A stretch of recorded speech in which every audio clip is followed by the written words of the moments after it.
Mari kita sama-sama menyanyikan lagu Mars Al-Falah.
Silakan untuk duduk kembali. Kami ucapkan selamat datang kepada narasumber kita, Ibu Profesor Dr. Rugaya MPD, yang hari ini akan menyampaikan seminar pendidikan bertemakan membangun standarisasi kompetensi guru Yayasan Wakaf Al-Falah di era Merdeka Belajar abad 21. Tepuk tangan untuk kita semua.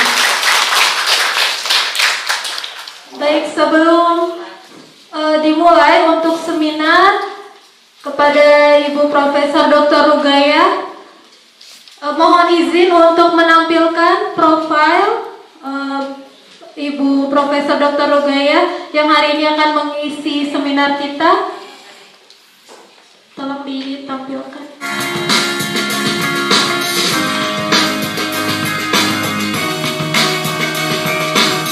Profesor Dr. Rugaya MPD yang lahir pada 26 Februari 1964 saat ini merupakan Wakil Dekan Bidang Umum dan Keuangan Fakultas Ilmu Pendidikan. Beliau juga merupakan dosen dari Program Studi Manajemen Pendidikan. Profesor Rugaya merupakan lulusan S1 Administrasi Pendidikan, S2 Pendidikan Kependudukan dan Lingkungan Hidup, serta S3 Manajemen Pendidikan, yang ketiganya beliau ampuh di IKIP, Jakarta. Berikut merupakan buku-buku yang ia tulis. Selain memiliki karya dalam menulis buku, berikut merupakan penelitian terakhir yang dilakukan oleh Prof. Rugaya.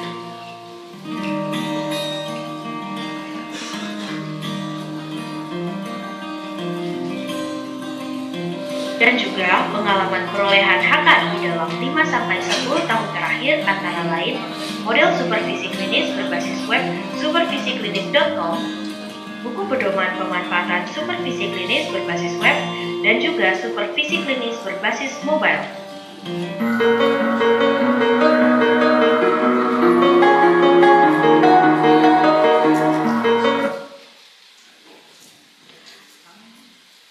Beri tepuk tangan untuk narasumber kita hari ini, Ibu Profesor Dr. Rugaya MPD. Langsung saja kita mulai acara seminar pada hari ini kepada Ibu Profesor Dr. Rugaya MPD, dipersilahkan.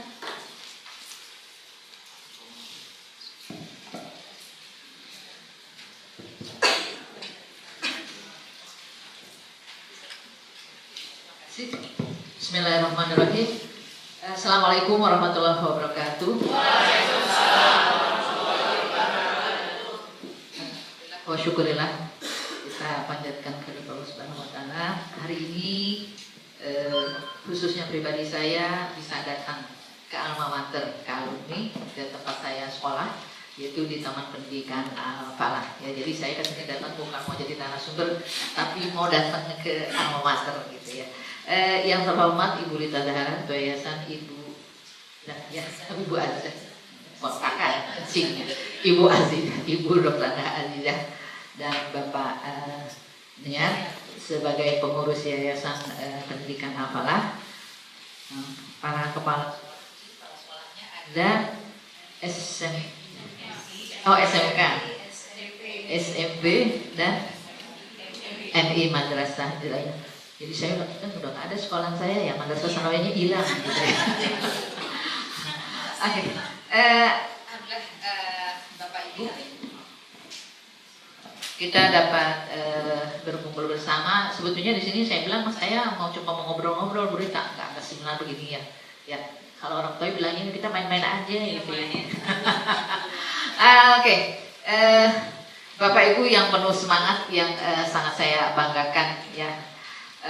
Guru adalah memang kita istilahnya sudah mewakafkan diri fisabilillah, yang semoga Allah terima niat kita ya untuk mewakafkan diri, terutama adalah mewakafkan ilmu juga tenaga ya. Saya yakin di sini kalau kita ingin mencari material tidak akan ada di sini Bapak Ibu ya.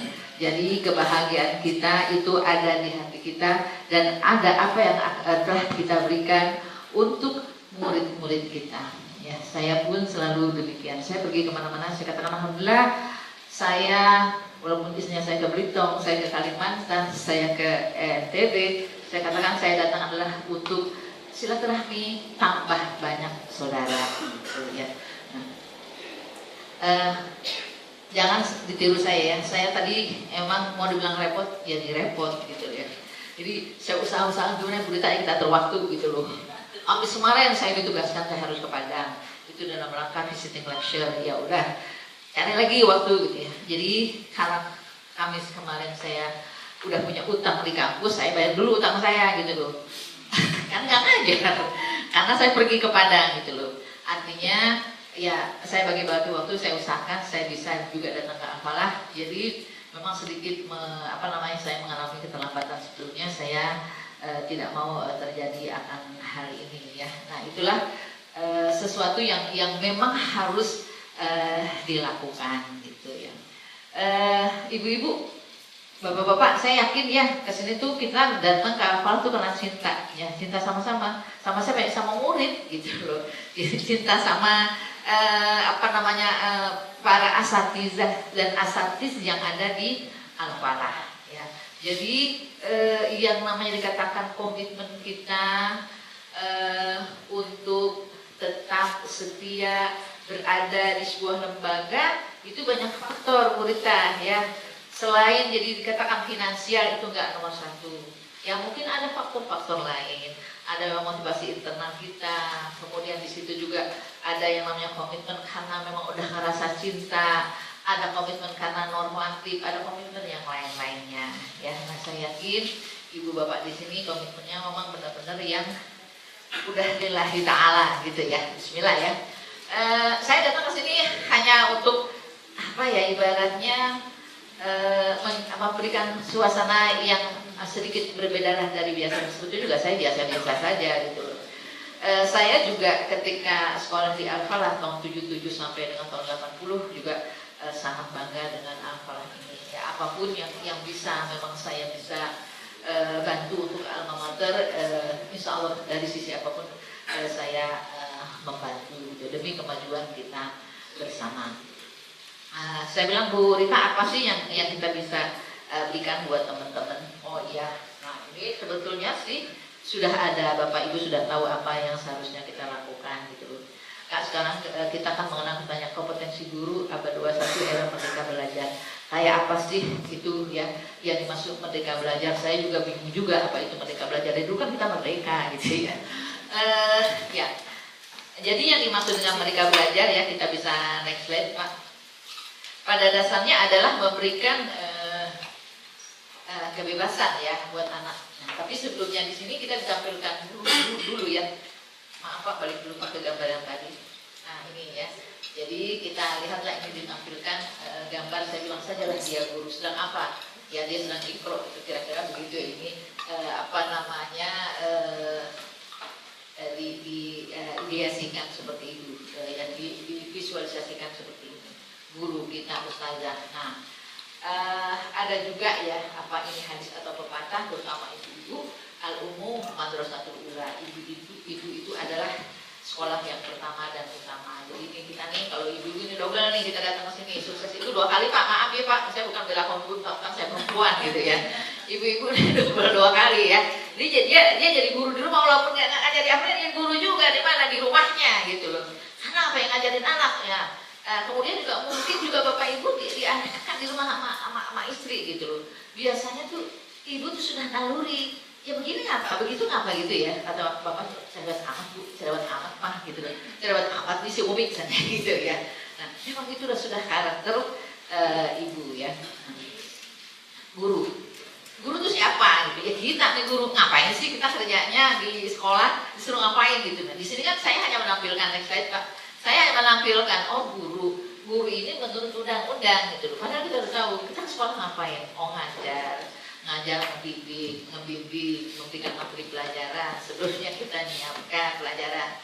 Setelah itu apalagi kita bimbing anak. Yang susah tuh ngebimbing. Kalau setelah menulis siapa? Yang susah tuh ngebimbing, ya. Jadi ngebimbing murid, ya. Nah, kalau di anak falah itu paling motivasinya masalah katorikon, ya kami sufihi ilman, sahhalallahu lahu torikon ilal jannah gitu ya. Itu pelajaran aktif namanya ya. Iya, apaan hari tapi misalnya di situ siapa yang istilahnya ke anak-anak gitu. Jadi siapa yang berjalan menuntut ilmu ya. Allah akan memudahkan jalan anak surga gitu ya. Terus sudah yang lain-lain level education untuk mengenal mahlilal haji itu kan udah ngelapan kita gitu ya setiap hari gitu untuk anak-anak kita gitu. Itu yang saya kasih kuning apa tugas kita katanya gitu. Ini saya ambil dari undang-undang guru nih, padahal kita udah tahu ya mana sih tugas kita. Ngedidik, ngajar, mendidik, mengarahkan, melatih, menilai, mengevaluasi gitu ya. Memang dia di sini terstruktur. Kalau kita yang pokoknya kita datang anak bisa selesai urusan gitu ya. Datang ke sekolah ngajar anak bisa selesai urusan gitu ya. Nah, tapi nanti nih kan kita dituntut tuh guru adalah pendidik profesional dengan tugas utama. Jadi di sini kita mulai terstruktur nih gitu ya. Apanya yang terstruktur? Kita itu ada mendidik, mengajar, membimbing, mengarahkan, melatih, menilai, mengevaluasi peserta didik. Nah, dari mana? Ya sudahlah itu dari pendidikan usia dini, sekolah dasar, sekolah menengah. Ya, jadi di sini karena guru kalau dosen sampai dengan mengajar di perguruan tinggi. Nah, ini yang dimaksud dengan guru. Nah, terus kalau kita guru kayak gini kan nanti tuh yang guru profesional tuh kan ada janji dari negara. Saya nggak tahu mesti berita yang udah dapet dengan profesi berapa orang gitu loh. Alhamdulillah udah banyak gitu loh. Nah, artinya ya di sini kita guru profesional adalah guru yang memang profesional sudah teruji, tersertifikasi. Nah, sertifikasi profesional bukan final, tapi itu adalah hanya salah satu saja, salah satu istilah jembatan yang kita lewati untuk menuju kita menjadi guru yang lebih profesional lagi, gitu ya. Nah, kemudian kan kita sekarang gembar-gemborkan apa sih Merdeka Belajar gitu ya? Kayak apa sih Merdeka Belajar? Nah, sebetulnya gini. Kalau kita lihat guru itu memang tugasnya yang ini, pasti gurita dulu kepala sekolah dia bilang, mana RPP gitu ya. Rencana pembelajaran memang iya harus ada ya. Rencana pembelajaran kita. Nah, untuk apa? Jadi rencana pembelajaran memang guideline ya. Petunjuk kita, pedoman kita untuk ngajar ke-1, ke-2, ke-3, ke-4 itu apa aja. Emang itu perlu buat kita. Ya, nah nanti gini nih kita nih, nah ketika kita akan mendapatkan materi ajar, kalau zaman dulu kan udah ada buku dan yang lain-lain ya, sekarang juga udah ada, tapi murid kita yang sekarang terpinter banget daripada kita gitu ya. Nah kita akui, saya juga akui, saya mahasiswa lebih pinter dari saya gitu ya. Nggak apa-apa, kan kita istilahnya di situ memberikan bimbingan, pengajaran dan yang lain-lain gitu loh. Tapi tetap ya, tetap di situ kan ada hal-hal lain, kewibawaan dan yang lain-lain yang ada pada guru. Ada juga yang namanya keberkahan yang ada di guru-guru itu tuh enggak. Kalau saya dalam pandangan agama, ya memang itu ya ada. Yang dikatakan akhirat tanah ilma illa bisita, ya itu ya. Jadi saudara nggak akan mendapatkan ilmu kecuali yang 6 katanya gitu ya. Apa katanya yang 6? Ya, pasti itu kan berhafal tuh. Katanya Zakain orangnya cerdas, wahirsin gitu ya. Maksudnya dia itu ya mau aja. Kalau kan dikatakan hirsin itu serakah, maunya keinginan tahunya tinggi gitu ya. Apalagi ya. Nah kan selain dikatakan dia cerdas, keinginan tahunya banyak, kemudian apalagi di situ ya, waktunya panjang, dia sungguh-sungguh ya, kemudian di situ yang terakhir itu irsadul ustad di situ, yang terakhir adalah petunjuk guru. Jadi petunjuk guru itu penting. Kalau kata ustad ketika kita belajar di YouTube memang iya belajar, tapi kan kita nggak ada interaksi nanya. Nah disitulah pentingnya irsadul ustadznya. Nah, kecuali di situ mungkin kita ada chatting nanya ABCD gitu kan, dijawabnya butuh waktu berikutnya lagi gitu ya. Nah ini kita guru nih. Nah kita saya belum pernah nih guru-guru nih ya. Ini ya, yang seragamnya biru-biru nih, yang depan nih guru SMP, SMK ya, ini ada ibu SMK nya, jadi seragamnya yang ini nih ya. Nah ini yang ibu SMK, yang SMP yang ini, SMP MI, seragamnya sama ya Bu. Ini yang kerudungnya beda di belakang, guru? SMA, SMK. Ya, jadi ada MI, SMK, SMP, bajunya sama, kerudungnya beda ya. Jadi kita kerudungan yang beda ya. Nah ini bapak-bapaknya semuanya ya. Yang SD, yang SMP, yang SMA-nya ada ya. SMK gitu ya. Ini kita semua sama. Jadi pada dasarnya seperti apa sih kita itu loh tuntutannya kita untuk memiliki sesuatu apa sih sebetulnya yang harus kita tingkati nih. Nah, kemudian sebetulnya kita udah tahu kadang-kadang kita lupa nggak diingetin gitu ya. Nah inilah tugas guru ya. Saya mengenalkan profil gurunya. Nah saya belum masuk ke kompetensi, tapi saya kenalkan dulu apa itu kurikulum merdeka gitu ya. Nah, jadi next slide ya. Jadi kompetensi apa yang harus dimiliki, terus nanti lagi Pak. Ya jadi di abad 21 era merdeka belajar dan merdeka belajar ya. Jadi era abad 21. Karena memang era 21 kita mengenal dengan vaksinnya ya. Nah, lanjut kita di sini ya. Nah, jadi apa itu merdeka belajar? Ya kita lihat dulu di sini merdeka belajar. Sebetulnya sih pada dasarnya mau belajar merdeka juga zaman dulu sama gitu. Artinya apa? Supaya terjadi pembelajaran yang optimal gitu ya. Nah, kalau dalam kurikulum apa sih? Pokoknya kurikulum tuh ada materi, ada apa lagi? Ada metode gitu ya, ada pendekatan, ada evaluasi, ada yang lain-lainnya ya. Nah sebetulnya kalau yang sangat sederhana menurut John F. Kennedy itu ya, kurikulum itu adalah ya apa? Cuma ngasih pengalaman buat siapa? Anak agar apa? Berkembang potensi yang dimiliki, itu selesai, sangat sederhana. Jadi pengalaman-pengalaman yang diberikan kepada anak itu pengalaman di mana aja, di dalam kelas, di luar kelas, ataupun di mana-mana ya.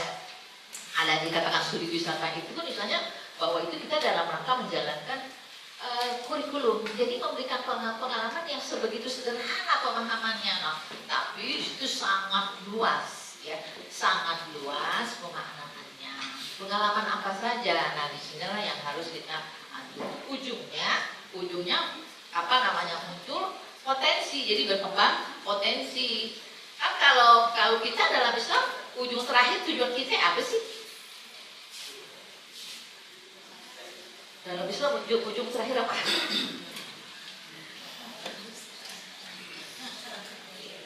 Ya, ujungnya ibadah. Kalau dari sisi subjeknya, sisi kita orangnya menjadi orang yang bertakwa ya, takwa. Alladzina yu'minuna gitu ya, yang dalam surah Al-Baqarah ya. Jadi orang yang bertakwa ya. Nah, jadi di sini sebetulnya kan tujuan pendidikan kita kan bertakwa ya. Jadi ujung terakhir dari bukan ujung terakhir, fondasi awal di dalam tujuan pendidikan itu bertakwa gitu ya. Jadi di situ kan agar berkembang potensi. Coba dibuka di Google. Silakan sambil buka handphonenya ya. Tujuan pendidikan itu kan menjadikan manusia yang bertakwa ya, mengembangkan manusia menjadi yang bertakwa. Baru dikatakan cerdas, terampil, bertanggung jawab dan sampai terakhir gitu ya. Poin-poinnya seperti itu. Kalau kita lihat di sini Merdeka Belajar ya.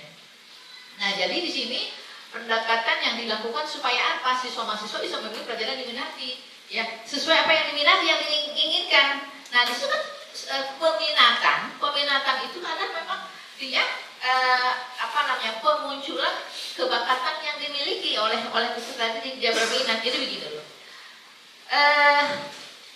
Seorang psikolog mengatakan bahwa pembelajaran yang bermakna itu adalah pembelajaran yang memang diinginkan oleh anak. Jadi anak sangat menyukai sebuah pembelajaran, sebuah kegiatan kalau memang itu dia bermakna. Kalau nggak bermakna ngapain saya gitu loh. Nah, jadi di sini strategi kita ngapain nih? Ngasih tahu, memberitahu bukan kepada anak kita, beritahu kepada anak kita kemanfaatan yang ini loh, anak-anak gitu loh. Ini gitu ya. Kalau dalam pelajaran agama ya, ketika kita ngajarkan wudhu ya, kan itu memang betul mulai dari yang tertib ya, cuci tangan, kumur, cuci hidung dan yang lain-lain. Sebetulnya kita breakdown lagi. Ya, sekarang enak cari aja di internet ya. Wudhu terkait dengan kesehatan. Kenapa harus cuci tangan? Kalau zaman COVID disuruh cuci tangan, kita kan zaman dulu dari dulu mau cuci tangan dulu kan begitu, ya. Mau makan cuci tangan, semua cuci tangan. Nah, kemudian kita harus berkumur-kumur yang memasukkan air ke hidung. Ketika COVID itu tuh kita disuruh sama dokter dikasih air sama itunya loh, sputnya. Nah, sebetulnya itu udah diajarkan oleh Nabi. Jadi di dalam Islam. Jadi kebersihan itu ya memang bakal datang ya yang itu. Jadi kepada anak pun diajarkan sehingga diingat gitu.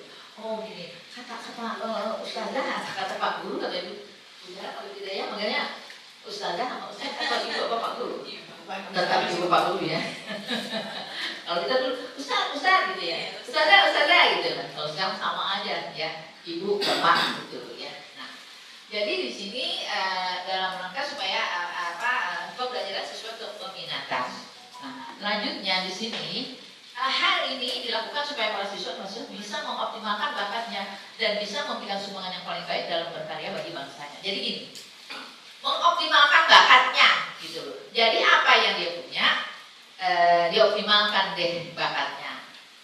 Pak, Ibu nih, zaman dulu nih kalau saya sekolah, kalau matematikanya enggak pintar bilangnya bodoh gitu. Ya, matematika dapat 6 gitu ya. Walaupun kita hafalan Qurannya lebih 9 gitu ya, nggak gitu juga ya. Nah, jadi di sini ketika kita mau optimalkan bakat, yang memang bakat si anak itu kalau kita lihat dari, coba pasti Bapak Ibu sudah tahu yang namanya multiple intelligency, Howard Gardner. Sudah ada yang tahu belum? Coba, apa handphonenya sambil dibuka. Multiple intelligency apa sih isinya? Jadi Bapak Ibu di sini saya suruh pegang handphone, jangan pegang ceramah bergaya, ntar bergaya ngacok gitu. Saya suruh pegang handphone sekarang. Silakan. Multiple intelligency apa ya? Oh, itulah kecerdasan jamak, bahasa Indonesianya. Kecerdasan jamak. Coba kecerdasan jamak itu apa?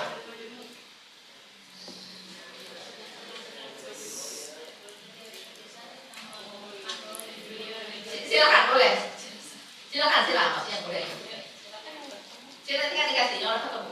Jadi kita kalau gini saya hanya biasa nggak maksudnya memang maunya seperti kecerdasan jamak adalah teori kecerdasan yang mengumumkan bahwa individu memiliki paling tidak 8 jenis kecerdasan, yaitu kecerdasan verbal, 8 ya. Ada 8 kecerdasan. Jadi kita harus paham murid punya 8 kecerdasan. Pelan-pelan, satu apa? Kecerdasan verbal linguistik, Ya. logis matematis, visual spasial, kinestetik, musik, intrapribadi, antar pribadi, dan naturalis. Iya, ya. Itu banyak tuh. Jadi ada itu kan istilah-istilah 8 istilahnya agak beda-beda bahasa Indonesia. Ya. Jadi ada kepandaian musiknya, nature-nya, ya naturalnya.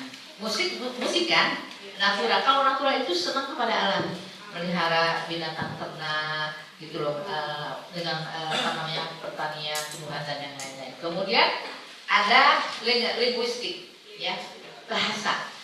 Ini biasa nih, karena gini nih Bu Rita. Ketika sanawiyah, dia kalau disuruh ngapal qasidah pinter banget. Ketika hadis nggak bisa-bisa, gitu ya. Artinya dia pinter apa? Musiknya, ya. Jadi rasa A seninya tinggi. Jelek nggak? Ya nggak juga. Masuk kita semua anak suruh hafal Quran semua. Kalau emang dia nggak bisa, ya nggak bisa dibaca. Tapi tetap minimal untuk bacaan sholat anak ngerti. Jadi ada memang standar minimal yang harus dia kuasai, gitu ya. Intrapersonal, interpersonal. Jadi di situ bagaimana dia berhubungan dengan orang lain di luar dirinya dan dia bisa mengenal dirinya sendiri, ya. Nah, ada apa lagi di situ? Penguasaan ruang, ya. Kalau saya terus terang aja karena penguasaan ruang saya lemah, gitu loh. Saya lemah, gitu loh. Saya bisanya di linguis, di perbal, bahasa dan di logika matematikanya agak lumayan itu saya ngerasa sendiri, gitu loh. Giliran saya suruh ungkapkan nangis, gitu. Nggak bisa, maksudnya bisa ya, tapi begitulah seadanya, gitu loh. Jadi memang sebetulnya anak nggak pintar semua. Makanya ketika anak itu juara, ya memang jangan-jangan pinternya ya segitu semuanya. Akhirnya nanti dia mau pilih yang mana yang harus dikembangkan, sulit dia memilihnya. Ketika saya pernah ditanya sama anak saya, si Nova, Mama, aku tuh sekolahnya gimana ya, lagi kuliahnya? Saya jawabnya simpel. Yang mana yang kamu suka, silakan kamu lanjut, tapi kamu tekuni sampai dengan yang sebanyak-banyaknya. Lihat pengalaman Mama cuma di sini doang, tapi kan Mama juga akhirnya kemanfaatannya bisa memberikan kepada masyarakat, gitu ya. Jadi jangan maksa-maksa, kamu ambil sana jurusan kedokteran, kamu ambillah sama insinyur, gitu loh, ambillah sana ini, enggak juga. Kalau emang dia jagonya ya silakan saja. Tapi kan semuanya landasannya yang muslimah dan gimana pun seandainya dia menjadi penyanyi, dia menjadi artis, dimanapun dia berada, dia kan nggak lupa harus tinggal sholatnya, gitu. Nah jadi seperti itu, ya. Jadi akidahnya udah tertanam, gitu ya.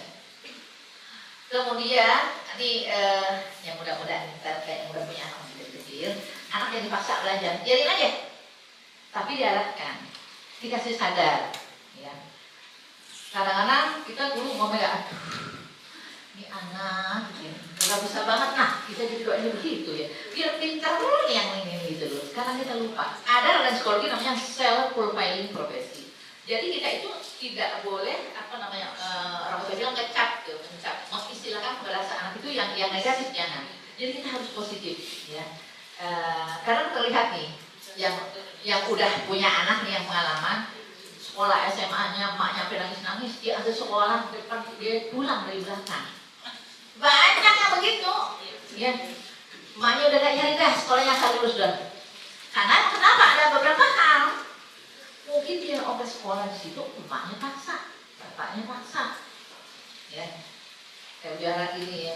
Dia Mas Sandra biar jadi ustad, biar jadi ustazah. Nah anaknya soalnya jadi main-mainannya, gitu loh. Ya pulang begitu aja, gitu loh. Walaupun misalnya dia nggak ada pesantren, ya kalau emang kecerdasan agamanya tinggi dan ayah ibunya nggak bimbing di rumah, ya bagus aja. Saya punya ponakan, ya masih kecil kira-kira usia SD kelas 1, kelas 2. Mamanya bilang, Nesa, kamu yang imam mama, bukannya kamu itu mama. Nggak mau mah, kalau Ustaz ajari, kalau ibu-ibu mau beli imam perempuan, aku mau jadi imam. Mamanya kan mau anak kelas 2 SD gitu ya. Dia lari ke masjid gitu ya. Nah, berarti kan emang dia masukkan apa yang diajarkan oleh gurunya gitu ya.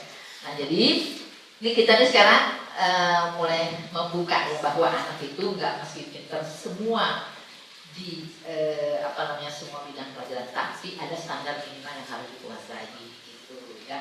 Artinya purna gitu loh. Ini semua harus belajar 9 dan yang lain-lain. Bapak saya juga bingung. KKM minimal 7. Ini anak pada gimana nih caranya? Ini ya Bu ya. Yang SMK, yang SMA, yang SMP, yang tidak ya mungkin juga gitu. Kalau dulu kita dikejar oleh UN harus sekian loh. Itulah kita Indonesia ya sebetulnya. Saya pernah nulis loh di sebuah artikel. Pelajaran nggak usah banyak, 3. 1 apa? Ya, moral dan nilai. Kedua, sains itu ada IPA-nya di PS-nya. Ketiga apa? Bahasa, selesai urusan. Bahasa untuk apa? Untuk membaca kan, untuk bergaul. Dengan punya bahasa dibaca, bisa tuh tentang sains apa aja. Nah, kalau nilai moral kan landasan agama, landasan karakter. Gitu. Itu belajarnya banyak banget ya.